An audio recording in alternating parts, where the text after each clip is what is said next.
Yeah, so dear viewers, welcome to Decoding CTO case 40.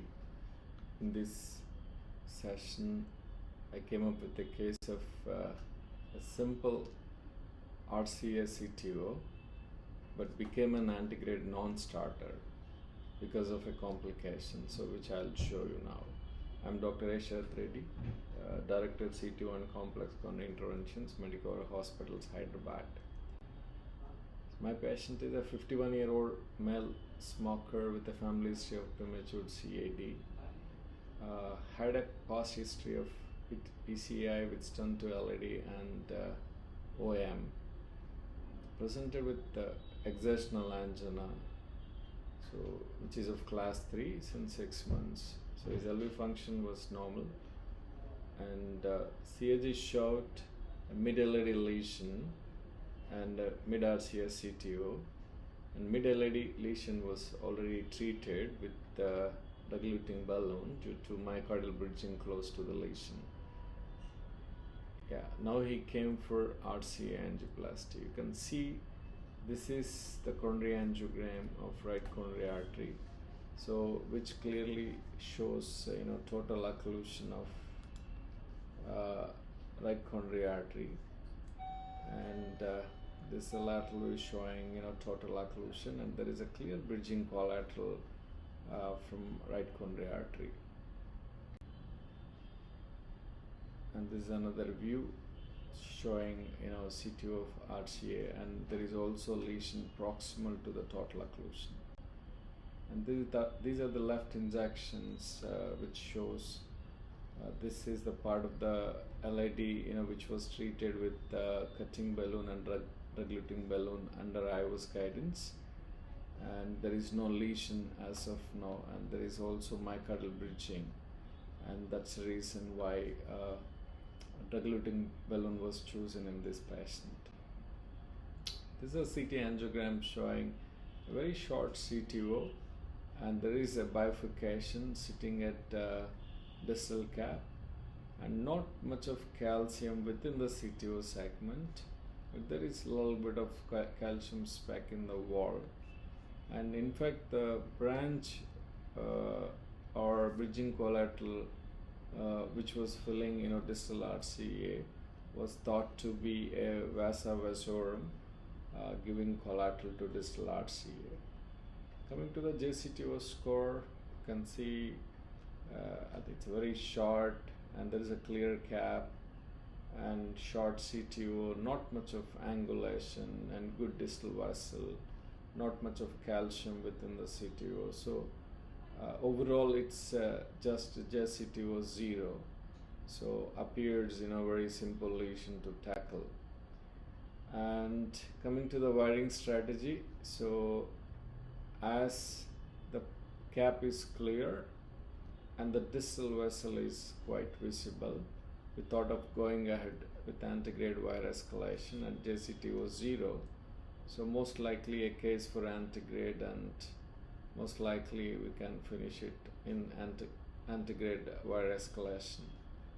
Only challenge appeared to be the bifurcation at the distal cap and saving the side branch after doing antegrade wire escalation.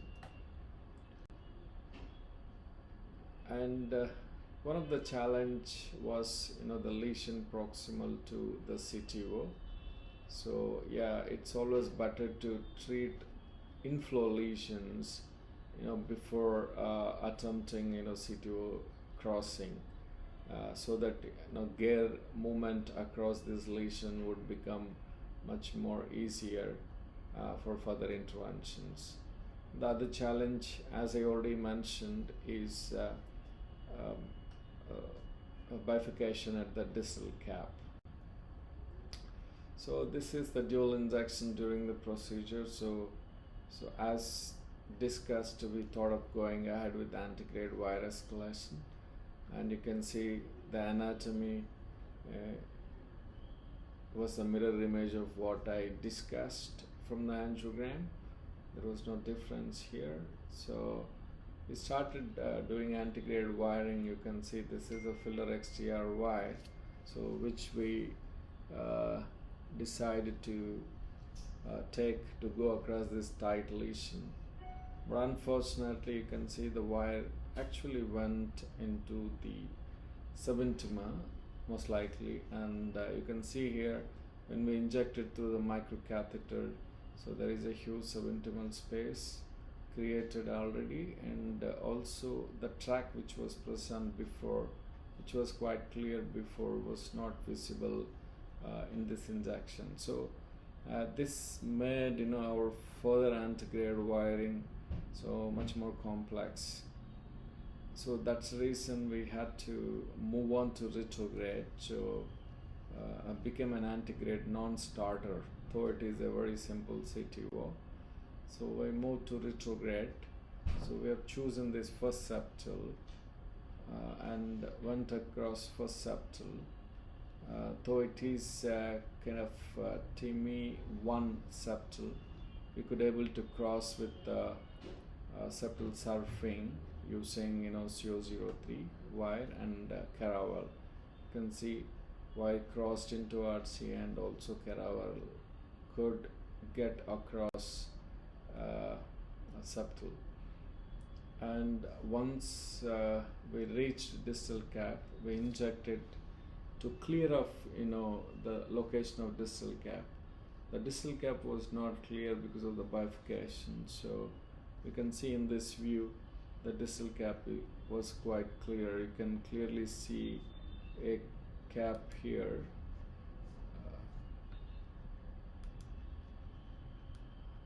So I think this is where,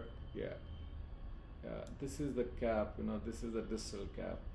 So it almost appeared like ambiguous, but when you see in a slow pace, you can make out distal cap here. So this is a nice distal cap into which you have to enter and advance your retrograde wire escalation further. So we went ahead and did a retrograde wire escalation as filter XTR was not crossing, and this was Gaia 2. So Gaia 2 could get across CTO segment, and you can see how this filter XTR, because of the flexible tip as well as body, it moves into the side branch, so it won't really give you any support to enter into the distal cap. But Gaia 2, unlike filter XTR, could get navigated into CTO.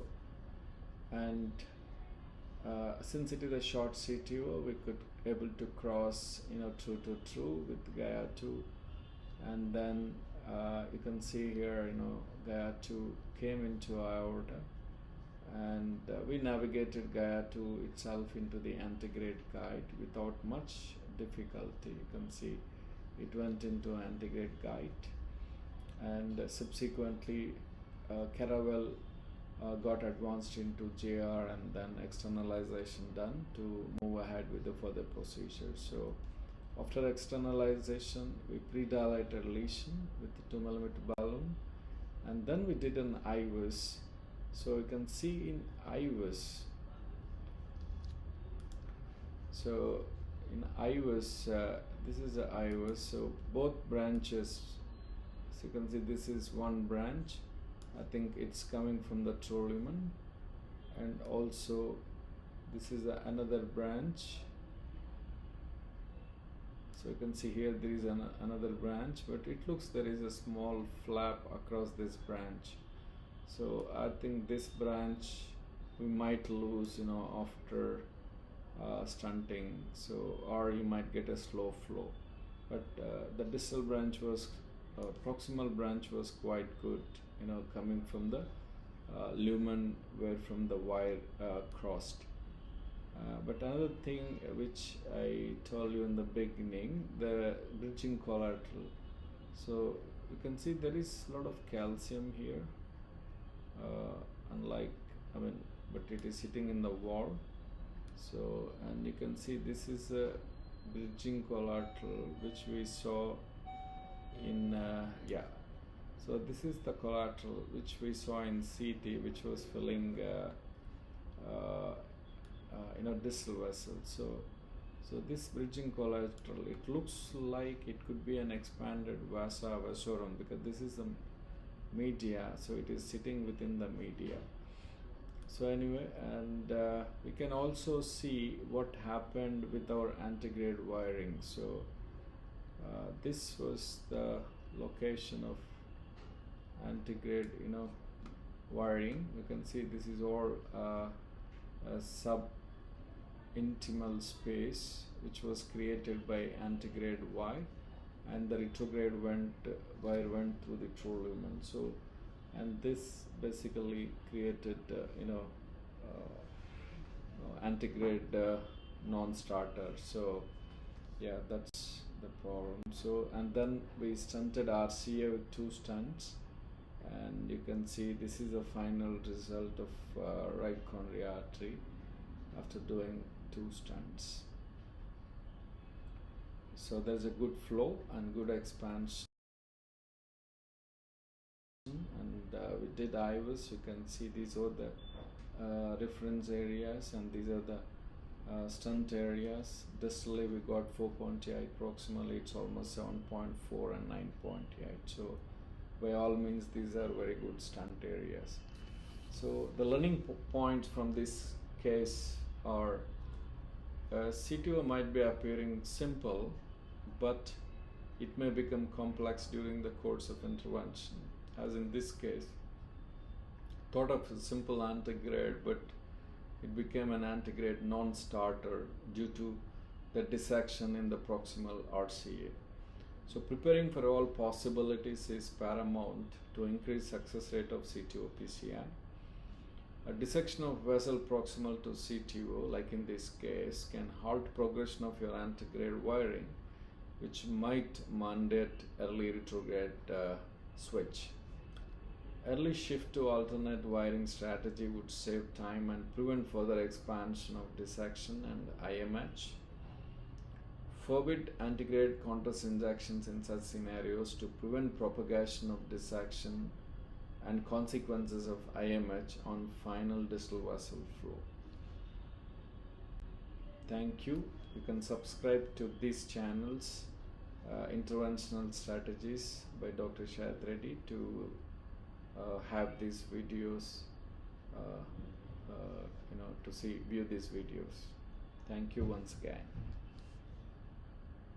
Stop.